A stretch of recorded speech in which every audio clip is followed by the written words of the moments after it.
Dernière chose que je voulais vous dire par rapport au cycle, je vous ai mis là, je vais essayer de zoomer un petit peu, hop.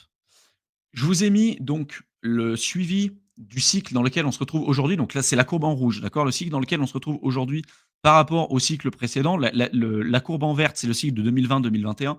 Courbe en orange, c'est 2017-2018 et la courbe en bleu, c'est, 2013-2014, d'accord? Donc on voit bien qu'on a à chaque fois de cycle en cycle une baisse des rendements avec des points hauts, qui sont certes à chaque fois de plus en plus hauts, mais en termes de performance et de rendement et de pourcentage de retour sur investissement, c'est de cycle en cycle de plus en plus faible, ce qui est tout à fait normal. On a une volatilité à la hausse et à la baisse qui diminue au fur et à mesure du temps. C'est normal, c'est un marché qui mature. Et donc pour moi, il y en a beaucoup aujourd'hui qui parlent encore, hein, même encore à l'heure actuelle, hein, du super cycle de Bitcoin.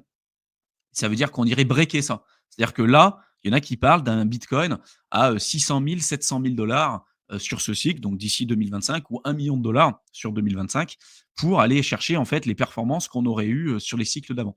Là, je vous donne un cadre d'exemple. Si on suit le cycle de 2017-2018, euh, là, dans une centaine, 150 jours, on serait sur un Bitcoin à 1 120 000. C'est ça que ça veut dire. D'accord. Est-ce que vous y croyez? Franchement, est-ce que vous y croyez? Et est-ce que vous pensez que même si vous pensez que ça peut aller jusque-là, est-ce que vous pensez que vous devez attendre ces niveaux de prix pour commencer à prendre des bénéfices? Absolument pas. Moi, je pense qu'on va avoir un cycle comme ce qu'on a connu avant. C'est-à-dire que, on va avoir un suivi un peu de cette tendance. Donc pourquoi pas aller chercher des niveaux de prix, de l'ordre, entre 150 000, 170 000, peut-être 200 000, peut-être aller péter un petit peu plus avec des mèches qui peuvent aller un peu au-dessus de 120 000, 230 000. C'est possible, mais ça sera pas durable. Aller chercher déjà des 300 000, 400 000, 500 000, j'y crois pas du tout parce que ça veut dire qu'on ira en fait, casser les dynamiques des cycles précédents et là, ça veut dire que, bah, tout l'historique qu'on a sur le bitcoin depuis 16 ans, on est en train de casser une tendance de fond de 16 ans. Voilà. Vous me direz si vous y croyez les gars, hein, mais moi, pas trop. Voilà. Et d'ailleurs, si vous avez acheté du bitcoin, comme nous, quand on vous l'avait dit, sur l'accompagnement et partout ailleurs, même aussi sur YouTube, de renforcer dans des moments où en fait il y avait personne, entre 16 000, 17 000, 18 000, 20 000 et cetera, bah, il y a un moment donné, vous allez prendre des bénéfices et vous n'avez pas besoin d'attendre un bitcoin à 500 000 pour commencer à avoir des belles plus-values sur le bitcoin, hein. Sur l'Ether, évidemment, ça sera plus intéressant et sur, les alts, ça sera encore plus, intéressant. Mais vous voyez, hein, il y en a beaucoup qui paniquaient. Nous, on vous disait que, bah, il y avait aucune panique à avoir, hein, jusqu'à maintenant. On avait eu une latéralisation un peu plus importante sur une période, de post-halving parce qu'on avait une augmentation beaucoup plus rapide avec le lancement des ETF. Là, vous voyez, en fait, bon, on a repris une tendance de fond qu'on avait, connue depuis, en fait, depuis la création, du bitcoin et pour moi, il y a pas de gros changements jusqu'à maintenant. C'est pour ça qu'on se rapproche beaucoup, en fait, d'un point de vue, performance, résultats et cetera, plutôt du cycle de 2020-2021. C'est ça qui est intéressant et j'en vois beaucoup, en ce moment, qui vous sortent ce graphique-là, là. J'ai fait un tweet, sur Twitter la dernière fois, qui vous disent: «On est en alt season, on est en alt season, on est en alt season». Donc ça pareil, je vais en parler. Heu, Ils vous sortent ce graphique-là et ils vous disent: «Voilà, regardez là, ici, on est, sur la alt season». Dézoomer un petit peu, d'accord? On peut avoir des moments où les alts vont surperformer parce qu'on a une petite baisse de la dominance du bitcoin, mais c'est pas parce qu'on a une petite baisse de la dominance du bitcoin qu'on peut déjà ne pas avoir une reprise de cette dominance-là, d'accord? Et qu'on est forcément en alt season, en véritable alt season. La véritable alt season, c'est pas ça. La véritable alt season, je vais vous montrer, hein. Je vais montrer en gros là le graphique. La véritable alt season, si vous voyez, c'est quand, heu, c'est quand la dominance du bitcoin baisse et que son prix continue encore d'augmenter. Là, pour les alts, c'est la meilleure chose qui puisse arriver. C'est là où on est vraiment en alt season. Quand la dominance du bitcoin baisse pardon, et qu'on est soit en augmentation, soit, en side, donc ça veut dire qu'on n'est ni en hausse ni en baisse, mais que le bitcoin en fait consolide, on a des belles performances sur les alts. C'est-à-dire qu'il y a une rotation de capitaux. Une partie des bénéfices qui sont pris sur le Bitcoin vont avoir une rotation et être amenés sur les alts. Ce qui n'est pas forcément le cas aujourd'hui de manière durable. On peut avoir sur le court terme des mini alt season, d'accord. D'ailleurs, c'est jamais, quand on parle d'alt season, c'est jamais un truc qui arrive d'un coup et puis vous avez un truc qui dure 3 semaines et après c'est terminé. D'accord. Vous avez plusieurs vagues, comme ce qu'on a eu en mars. On a eu une mini alt season pour après une reprise de la dominance du Bitcoin, des alts qui se font avoir et tout. Et on n'est pas encore sorti de ce truc-là. Il est possible qu'on le soit, mais à mon avis, c'est pas encore le cas. Je pense que si on suit encore le cycle de 2020-2021, on aura encore peut-être une reprise de la dominance du Bitcoin sur cette fin d'année et sur le début d'année prochaine. pour après avoir une cassure vraiment franche et nette de la dominance du Bitcoin, avec de très belles performances sur l'Ether, dépassement de l'ATH, euphorie sur le marché sur l'Ether principalement avec un FOMO sur la part des instits et ensuite une rotation sur les alts et tout. Ça ne veut pas dire que si on n'a pas tous ces facteurs-là, qu'on ne peut pas faire des performances sur les alts. Évidemment, ça serait complètement con de dire ça et d'ailleurs, les alts ont eu des super performances jusqu'à maintenant. Mais attention à la manière dont vous allez interpréter les choses, parce qu'il y en a toujours qui vont vous dire: «On est en alt season, on est en alt season, on est en alt season». En fait, quand vous regardez sur le court terme les choses, là, on pourrait, penser croire qu'on est véritablement en alt season ou la véritable alt season où, on a une cassure de la dominance du bitcoin et puis son prix qui continue encore d'augmenter et sur le court terme, on peut avoir des petits soubresauts comme ça, mais si vous dézoomez un petit peu et c'est ce que je vous invite à faire, hein, si vous allez ici sur l'année, parce que là, c'est du journalier, d'accord? Si vous allez sur l'année, regardez où on se situe. On n'est pas encore sur la altcoin year, hein. Jusqu'à présent, on était plutôt sur la bitcoin season. Là, on est entre les 2. Ça veut dire qu'on a des belles performances sur des alts, mais aussi sur le bitcoin. Mais la alt season, c'est après. Vous voyez? Là, depuis cette année, on a eu des belles performances. Sur le mois de mars, on a un petit peu augmenté. Mais la véritable alt season, avec ce que je vous ai dit, vous voyez, ça vient un peu après. Là, l'indice de référence là-dessus, on est à 55, alors que sur le jour, on est à 88. Donc ça veut dire qu'on est peut-être sur une surchauffe à l'heure actuelle, sur le marché crypto, sur pas mal d'altcoins, y compris sur le bitcoin, qu'on ait besoin de consolider, qu'on ait besoin d'aller rincer peut-être un maximum de personnes qui sont sur de l'effet de levier, qui veulent devenir riches rapidement et tout, parce que ça, c'est pas durable. Heu, mais ça veut pas dire, selon moi, qu'on est, en fin de cycle, d'accord? On n'est pas en fin de cycle, on n'est pas sur la véritable alt season où le bitcoin est à son ATH, où la dominance break, où l'Ether est à son ATH et qu'on commence à avoir une rotation du bitcoin et de l'Ether sur les alts. On n'y est pas encore les gars, hein, d'accord? Mais ça ne veut pas dire qu'on ne peut pas faire de l'argent. Ça ne veut pas dire que les alts n'ont pas eu des belles performances. Ça ne veut pas dire qu'on ne peut pas avoir des mini alt season. Mais attention en fait à la définition. Je pense qu'il y en a beaucoup qui pensent qu'on est en alt season quand on a des belles performances sur les alts. Pas forcément, voilà et en plus, c'est pas linéaire, c'est pas d'un coup. On peut avoir plusieurs vagues. Vous pourrez très bien avoir un altcoin qui va pumper en début d'année, qui va, perdre 80 de sa valorisation, sur le milieu 2025 et qui peut repartir redépasser son précédent plus haut, sur la fin d'année. C'est tout à fait possible. C'est pas linéaire, comme ça et d'ailleurs, je voulais, reprendre un petit peu quelques graphiques pour étayer mes propos. Là, j'ai repris le market cap, donc la dominance du bitcoin en pourcentage, d'accord? En weekly, d'accord? Je pourrais le mettre en monthly, mais je l'ai pris en weekly. Là, on voit que depuis novembre 2022, on est en canal haussier sur le bitcoin. Là, dernièrement, on a eu une petite cassure et c'est là où beaucoup de gens se disent: «On a une cassure de ce canal un peu, haussier, de la dominance du bitcoin, donc synonyme, de rotation de ce qu'on a en termes de performance sur le bitcoin pour aller sur les alts». D'où les performances importantes qu'on a aussi de manière, assez, significative sur les altcoins à l'heure actuelle.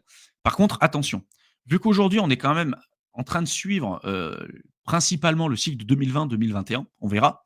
On n'est pas à l'abri d'avoir une reprise de la dominance du bitcoin sur cette fin d'année et sur le début d'année prochaine. D'ailleurs, c'est ce qui s'est passé. Regardez ici, novembre 2020, novembre 2020, on a eu une baisse de la dominance du bitcoin, ici. Et ensuite, on est venu refaire un autre point haut sur la dominance jusqu'en janvier 2021. Et à partir de janvier 2021, mi-janvier 2021, on a eu une cassure franche de la dominance du Bitcoin. Et c'est là où on a eu la véritable alt season. Quand on a eu cette baisse de dominance-là et qu'ensuite on a eu une latéralisation du Bitcoin, là, les altcoins ont très largement surperformé. D'ailleurs, vous pouvez jeter un coup d'œil. Je vais vous montrer ça, ce graphique. Donc là, si on prend le total 3, c'est, en gros, on va prendre les alts en excluant le Bitcoin, l'Ether et en excluant les stablecoins, donc les plus gros, l'USDT et l'USDC. On voit que quand on a eu une baisse de la dominance du Bitcoin sur janvier 2021, là, en fait, jusqu'à présent, enfin jusqu'à, août 2020 jusqu'à, janvier 2021, les alts par rapport au Bitcoin, attention, c'est super important, hein. Là, je vous parle par rapport au Bitcoin. Ça ne veut pas dire que sur ces périodes-là, les alts ne faisaient pas de performance en dollars, mais la majorité d'entre eux sous-performaient le Bitcoin. Vous pouvez avoir certains alts qui surperformaient le Bitcoin à un moment donné, et jusqu'à présent, ce n'était pas le cas. Et du coup, on a une baisse de la dominance du Bitcoin qui a topé en fait sur janvier 2021. Et ensuite, on a eu une baisse de cette dominance. Et là, on a eu un rallye super important sur les alts. Donc, on exclut l'Ether, on exclut le Bitcoin et par rapport au Bitcoin. Donc là, sur ces périodes-là, donc de janvier 2021 jusqu'à mai, ouais, juin, décembre. En fait, vous voyez, c'est pas linéaire et en plus, là, quand ça a baissé pour après réaugmenter, c'est des vagues. C'est-à-dire qu'il y a certains alts d'anciens schémas narratifs, des coins de cycle 2 qui ont performé alors que d'autres ont sous-performé. Il y avait des rotations de capitaux. Ça se faisait pas de manière linéaire, mais globalement, sur ces périodes, vous pouviez acheter n'importe quel type d'altcoin et c'est un peu la situation dans laquelle on se retrouve aujourd'hui. Vous pouviez acheter n'importe quel type d'altcoin avec une forte probabilité de surperformer en fait le Bitcoin. Ce qui est le but, hein. Quand on décide de s'exposer sur des alts, c'est pour surperformer le Bitcoin et l'Ether. Mais ça n'arrive qu'à partir du moment où on a une cassure de cette dominance. Et là, aujourd'hui, si on regarde, la dominance du Bitcoin, bon, on est quand même pas mal descendu, hein. On est passé de 61, presque 62% à une mèche qui est descendue à 54. Aujourd'hui, on est à 55. Il est tout à fait possible, il y en a beaucoup qui disent bah, c'est bon, ça a cassé cette dominance, on va aller chercher les points bas, aller chercher les 40, 40, 30% de dominance. Moi, je ne le vois pas descendre à 20%, hein. Il y en a beaucoup qui disent le Bitcoin en termes de dominance va descendre à 20%. J'y crois pas. Je pense qu'on va, en termes de dominance, si on va chercher ce point-là, moi, c'est pour ça que je l'ai mis en jaune. Si on va chercher les 40, entre 40 et 35 de dominance, je pense que ce sera très bien. Et là, on aura d'ailleurs des super performances sur les alts. Mais le scénario que beaucoup de gens privilégient aujourd'hui, c'est de se dire la dominance a topé, on est en train de passer dans la baisse, donc on va avoir une alt season, l'Ether qui va surperformer, et on est déjà en fait presque a priori en alt season. Pour moi, c'est pas le cas. Je pense qu'on va encore attendre un peu. Il y a des performances à aller chercher sur les alts, mais peut-être qu'on va avoir une recrudescence de la dominance du Bitcoin. Pourquoi pas aller chercher encore un point haut. Et d'ailleurs, si ça serait ça, bah, en fait, on resuivrait le cycle précédent. Pourquoi pas aller remonter ici sur du 62-63% de dominance sur cette fin d'année, sur le Bitcoin, pour après toper sur 2025 et après repartir sur un canal baissier. On verra. Mais voilà, si on a une augmentation de la dominance du Bitcoin, ça ne veut pas dire que vos alts, pour certains d'entre eux, n'ont pas la possibilité de surperformer le Bitcoin. Il y en a certains qui l'ont très bien fait jusqu'à maintenant. Et ça ne veut pas dire non plus que vous ne pouvez pas faire de l'argent en euros ou en dollars. Il y en a certains, évidemment, vu qu'ils sont liés à la liquidité sur le Bitcoin enfin, l'Ether est lié au Bitcoin par rapport à sa liquidité. Donc, si le Bitcoin augmente, on peut avoir aussi l'Ether qui peut avoir de belles performances, mais qui peut aussi avoir un certain retard. Et après, à l'inverse, quand on a l'Ether qui a des belles performances, on peut avoir aussi les alts qui vont suivre parce qu'ils sont tous liés par rapport à l'Ether dans leur pool de liquidité. Donc, moi, le scénario que je privilégie aujourd'hui, c'est plutôt d'avoir une remontée de la dominance, à voir si on va redépasser le point haut qu'on a eu avant ou si on remonte un petit peu. Mais je pense qu'on va avoir une recrudescence de cette dominance là sur cette fin d'année, début d'année prochaine, avec aussi la possibilité qu'on ait une volatilité à la baisse qui soit super importante, qui soit hyper rapide, un peu comme ce qu'on avait eu avec la crise sanitaire. Je ne sais pas si vous vous souvenez, pour ceux qui étaient là, en mars 2020, quand on a eu la crise sanitaire, on a eu une, une bougie qui a été en quelques jours, quelques semaines, ça a été vraiment hyper rapide. On est passé de 13 000, 14 000 dollars sur le Bitcoin à peine 5 000, une mèche qui est descendue à 5 000, 4 500 pour après repartir sur des plus hauts. Et on n'est pas à l'abri d'avoir quelque chose comme ça aussi en crypto pour en fait éliminer tous ceux qui font de l'effet de levier. D'ailleurs, tous ceux qui font de l'effet de levier à bull run en général se font liquider. Et là, pour moi, avoir une reprise durable de ce qu'on voit aujourd'hui, il faut qu'on ait une certaine consolidation. Et d'ailleurs, c'est ce qu'on est en train de voir sur les 100 000. Mais soyez pas surpris si on a un Bitcoin qui passe, par exemple là, il est monté à 104 000, qui puisse redescendre à 80 000 pour après repartir à 120 000. Enfin, c'est une volatilité qu'on connaît en crypto, d'accord. Il ne faut pas que vous soyez surpris, il ne faut pas que vous en ayez peur, et surtout pas que vous ne paniquiez dans des moments comme ça, parce que si vous paniquiez, que vous commencez à vendre dans des moments comme ça, le moment où ça va se retourner très très vite. Vous allez vous faire avoir. Dans des périodes comme ça, ceux qui gagnent de l'argent sont les boules, d'accord. Pas ceux qui sont éternels haussiers, à contrario de ceux qui sont éternels baissiers. Mais attention, voilà, en bull market, ceux qui gagnent de l'argent, c'est pas les bears, hein, d'accord, hein, c'est les boules. Là, vous êtes clairement en bull market. Donc, il faut plutôt que vous ayez de la conviction, que vous sélectionniez des altcoins et des cryptos dans lesquels vous avez de la conviction, vous y croyez, etc. Et que vous n'ayez pas peur de prendre des bénéfices et que vous soyez capable d'être tellement convaincu par votre truc que vous n'allez pas paniquer au moment où il va y avoir cette volatilité importante parce qu'elle va arriver, cette volatilité. Elle y est déjà hein, depuis un certain temps, mais ça va être de pire en pire, là, dans les jours, dans les semaines, dans les mois qui vont arriver. Et la pire des choses que vous puissiez avoir en bull run, c'est de vous dire, je vais vendre mon actif pour essayer de le racheter plus bas. Là, vous avez 9 chances sur 10, voire 10 chances sur 10, surtout si vous êtes débutant, de louper le train, en fait, de vendre votre truc en pensant que ça va plus bas. Même si ça va plus bas, vous allez pas racheter parce que vous allez penser que ça va descendre encore plus bas. Et là, quand ça monte très, très vite, très, très fort et vous allez racheter et vous allez augmenter votre prix d'achat moyen. Donc vraiment, soyez très vigilants par rapport à ça. J'avais également aussi des questions sur la dominance de l'Ether par rapport au Bitcoin. Donc là, j'ai pris le market cap de l'Ether en pourcentage en weekly. Et là, on voit que jusqu'à maintenant, en fait, on avait eu une augmentation de la dominance. On était à peu près à 20 sur 2022-2023. Mais que là, dernièrement, bah, en fait, on était quand même sur une baisse de dominance par rapport au Bitcoin, parce que le Bitcoin a été très, très fort. Là, on a eu une recrudescence sur la dominance de l'Ether et il y en a beaucoup qui pensent que, on a atteint un point bas. Moi, je vous dis que le pire des scénarios pour l'Ether, hein, peut-être qu'on a atteint un point bas, hein, j'ai pas de boule de cristal là-dessus, mais il y a aussi un scénario possible si la dominance du Bitcoin augmente sur cette fin d'année et début d'année prochaine, qu'on puisse aller chercher une dominance de l'Ether, je sais pas, en pourcentage entre 10-11. Le pire des scénarios pour moi, pour l'Ether, c'est du 9 de dominance. Aujourd'hui, ça semble être de moins en moins, le cas, hein. Si ça arrive, ça sera une superbe opportunité.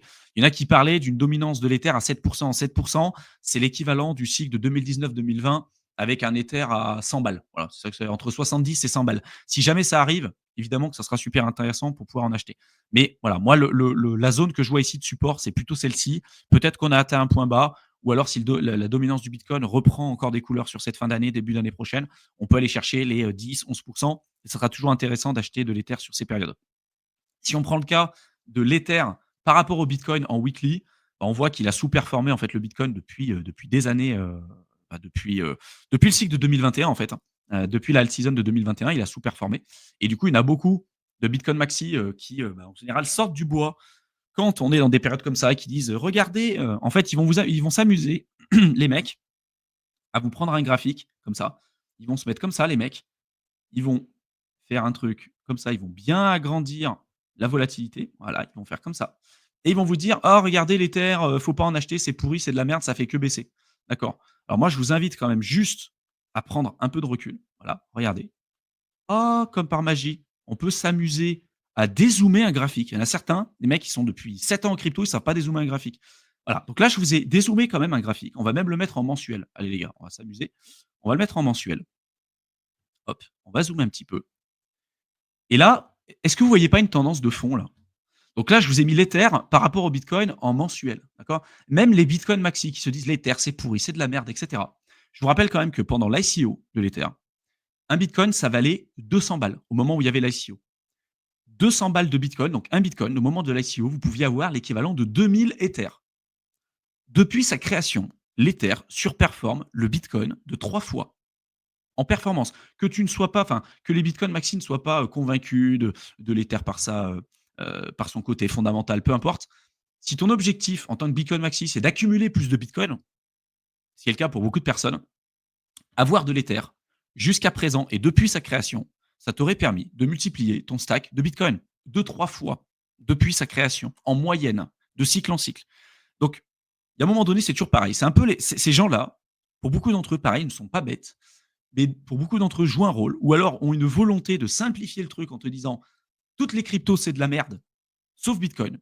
Bon, bah, voilà. On peut pas faire plus simple que ça, hein, forcément. Qu'est-ce que tu veux négocier? Qu'est-ce que tu veux expliquer sur ce genre de truc? Sur cette chaîne, vous allez voir que on est quand même plus ouvert d'esprit et on essaie de se faire une idée sur un sujet en ayant des données concrètes et pragmatiques, comme à chaque fois. Si vous avez en tête votre truc de vous dire: «C'est de la merde, c'est de la merde, c'est de la merde», bon, soit vous voulez avoir raison, soit vous voulez gagner du pognon. La réalité, ça c'est des faits, l'Ether surperforme le Bitcoin depuis sa création. On a des points bas ici, de cycle en cycle, de plus en plus haut. Là où je commencerai à m'intéresser, et à m'inquiéter, c'est si on va casser cette tendance de fond là, vous voyez, si, on va casser ce point-là sur l'Ether, et qu'on clôture en mensuel en dessous de cette zone de support ici, là, ça veut dire qu'on va briser la tendance de fond avec des points bas qui sont de plus en plus hauts. Et pour moi, ça n'arrivera pas. Peut-être qu'on a atteint un point bas ou peut-être que ce point bas sera ici sur l'Ether et qu'après on va aller chercher des prochains sommets sur l'Ether. Là où beaucoup de gens aussi, se sont un peu fourvoyés là-dessus, c'est que le Bitcoin avait eu des très belles performances sur le cycle précédent et que là, avant, de cycle en cycle, l'Ether avait dépassé les performances du Bitcoin, avec son précédent plus haut, ce qui n'a pas été le cas sur le cycle d'avant. D'accord? Vous voyez là, par rapport au cycle de 2017-2018, les performances de l'Ether exprimées en Bitcoin, on ne l'avait pas dépassé. Donc peut-être que là, sur ce cycle, ça sera le cas et auquel cas, bah, peut-être qu'il va falloir remettre en perspective ce qu'on pense connaître aussi là-dessus. Mais moi, ce qui m'intéresse, c'est la tendance de fond et regardez les points bas ici qu'on a de cycle en cycle qui sont de plus en plus hauts. Donc quand il y a des gens qui vont vous dire en fait, vous verrez, hein, en fait, à chaque fois, les gens qui vont vous expliquer: «Ce projet-là, c'est de la merde», souvent, c'est que ça rentre dans leur narratif et c'est souvent des gens qui ont un intérêt à vous dire ça parce que, bah, en fait, ils ont pas ce projet en portefeuille et ils peuvent pas remettre en perspective ce qu'ils pensent connaître. Il y a des gens, pour eux, c'est impossible. C'est impossible et si vous voulez gagner de l'argent, quand vous voyez ce genre de graphique, ça serait débile de ne pas vouloir, y participer. Ça serait complètement con, en fait. Je comprends pas les gens qui arrivent pas à se remettre à jour là-dessus. Par contre, il y a évidemment des choses à surveiller et que si cette tendance de fond est amenée à être breakée vers le bas, là, on devra remettre en perspective ce qu'on pense connaître là-dessus. Parce que je vous avais parlé du Litecoin, hein. Si vous regardez le Litecoin, on va s'amuser à regarder. Le Litecoin par rapport au Bitcoin, voilà. Donc il y en a certains qui s'amusent à dire: «Ouais, le Litecoin, c'est intéressant, faut en acheter, faut en acheter». Alors là, je me suis mis en mensuel. Litecoin par rapport à Bitcoin en mensuel. Voilà, vous êtes sur un canal baissier depuis 2018-2019. Je ne vois pas pourquoi vous achèterez cet actif. Si demain, fondamentalement, il y a un gros changement sur le projet et tout, éventuellement, on pourra y voir. Mais à l'heure actuelle, franchement, j'y crois pas du tout. Et jusqu'à présent, on est clairement sur un canal baissier avec des points hauts de plus en plus bas et des points bas de plus en plus bas. Heu, à mon avis, ça continuera encore dans les prochaines années. Donc des fois, on a des soubresauts, hein, en alt season. Voilà, on a des petites bougies vertes et ça ne veut pas dire que vous pouvez pas faire de l'argent en euros ou en dollars. Mais si vous décidez d'investir sur ce genre d'actifs, franchement, il y a des actifs qui surperforment le bitcoin et l'ether depuis leur création. On en partage beaucoup aussi dans l'accompagnement, et sur le long terme, donc franchement, il vaut mieux s'exposer à ce genre d'actifs plutôt que typiquement, le Litecoin. Mais vraiment, essayez de prendre du recul quand vous investissez, de regarder les chiffres, analysez de manière on-chain, faites votre analyse fondamentale, faites votre analyse technique. Prenez du recul parce que souvent, là, je prends le cas de l'Ether, hein, mais souvent, quand les gens vont vous dire: «C'est pourri, c'est pourri, c'est pourri, c'est pourri», à chaque fois, c'est qu'on a atteint un point bas. La dernière fois qu'on nous avait dit ça et que nous, on était sur YouTube avec Mickaël et qu'on l'a dit en live, les lives sont toujours présents sur la chaîne, hein. Ce qu'on vous dit, c'est tout tracé. Vous pouvez les regarder, c'est toujours d'actualité aujourd'hui. On avait dit à cette époque-là, 2019-2018, qu'on rentrait sur les terres à 70, 100 balles. Le bitcoin, 2500, 3000 balles, 4000 balles. On le disait et les gens nous traitaient de scammers, que c'était pourri, ça servait à rien, c'était pas intéressant et tout. Regardez les performances que ça a eu. Là, en ce moment, c'est pareil sur l'Ether. Franchement, les gens s'intéressent pas sur l'Ether, ils disent que c'est pourri, ça sert à rien parce que, bah, c'est un actif qui a sous-performé pendant le bitcoin pendant un certain temps maintenant, qui a pas eu des très belles performances. Mais jusqu'à quand? C'est la deuxième plus grosse crypto. Là, on commence à voir, je vous l'ai montré tout à l'heure, hein, on commence à voir un certain FOMO un peu, une recrudescence de la part des instituts et tout. Il y a un moment donné, ça va repartir. Ça va repartir très fort, très vite. On n'est pas à l'abri d'avoir une bougie, journalière de 40 sur l'Ether. Le jour où ça arrive, vous allez voir. Tous les bitcoins maxi vont commencer à ressortir leur drapeau en disant: «Ah, l'Ether, c'est pourri, c'est du scam, c'est un Ponzi, c'est un machin». Heu, alors que souvent, bah, en fait, ils sont précurseurs d'un point bas, ces mecs. Donc voilà, je sais pas ce que vous en pensez les gars, je pense avoir été clair sur la dynamique de ce que je peux entrevoir, par la suite. Donc des mini alt season, oui, des performances sur les alts, oui. Il y a encore des très belles choses à faire. On n'est pas, encore, sur la véritable alt season avec le top de la dominance du bitcoin, avec une grosse baisse, durable, une rotation des capitaux, avec un Ether à son ATH, qui est peut-être à 7 000, 8 000, 9 000 $. Voilà, on n'y est pas encore ça. Par contre, sur cette fin d'année et Q1, Q2 d'année prochaine, d'accord, 1 trimestre, deuxième trimestre d'année prochaine, là, ça va vraiment, à mon avis, s'accélérer. Donc les choses que vous devez faire, c'est maintenant. Je le redis, hein, c'est maintenant. C'est pas dans 2 semaines, 3 semaines et cetera. C'est maintenant qu'il faut faire les choses. Par contre, il faut pas faire les choses n'importe comment. C'est pour ça que si aujourd'hui vous savez pas quoi faire, vous êtes perdu, vous suivez un peu tous les gens sur internet qui vont vous dire: «Ah, vous allez gagner de l'argent avec le top 10 crypto et tout». Même si vous tombez sur une crypto, qui fait des belles performances, si vous savez pas ce que vous avez acheté, vous maîtrisez pas la volatilité, vous maîtrisez pas le risque, le marché va vous tester. Même si vous avez un bon prix d'achat, peu importe, vous allez être testé. Et aujourd'hui, ce qui va compter, au-delà du fondamental, au-delà de tout, c'est votre prix d'achat moyen. C'est tout. C'est votre prix d'achat moyen. Si votre prix d'achat moyen, il est 10 fois supérieur à la moyenne des gens, vous allez vous faire éclater ou alors il va falloir que vous soyez ultra conservateur par rapport, au marché crypto. Et aujourd'hui, même encore à l'heure actuelle, c'est pour ça que la barrière d'entrée, elle est encore elle est assez limitée, hein. L'espace de temps pour pouvoir rentrer sur des projets, c'est assez limité parce que ça va vite s'accélérer dans les prochaines semaines. Il y a encore des alts et des projets qui sont super intéressants à des niveaux de prix super intéressants. On les partage dans l'accompagnement. Donc pour ceux que ça intéresse, n'hésitez pas à y jeter un coup d'œil. Mais vraiment, Heu, là, il est temps de vraiment faire les choses, quoi. Si vous êtes à 90 de stablecoin aujourd'hui, il y a un problème. Si vous attendez un pullback pour rentrer, a priori, vous avez peut-être attendu un pullback depuis janvier de cette année et si vous n'êtes pas rentré, le pullback, même s'il arrive, vous rentrerez pas. Donc, il y a un moment donné, il faut arriver à faire les choses. Et pour moi, la meilleure allocation que vous devez avoir aujourd'hui, c'est, allez, 80-90 investi, hein. Si vous avez encore des stablecoins, tant mieux, mais c'est du 80-90 investi, hein. Si aujourd'hui vous avez, pas investi du tout ou que vous êtes à, 90-95 en stablecoin, il y a un problème, les gars.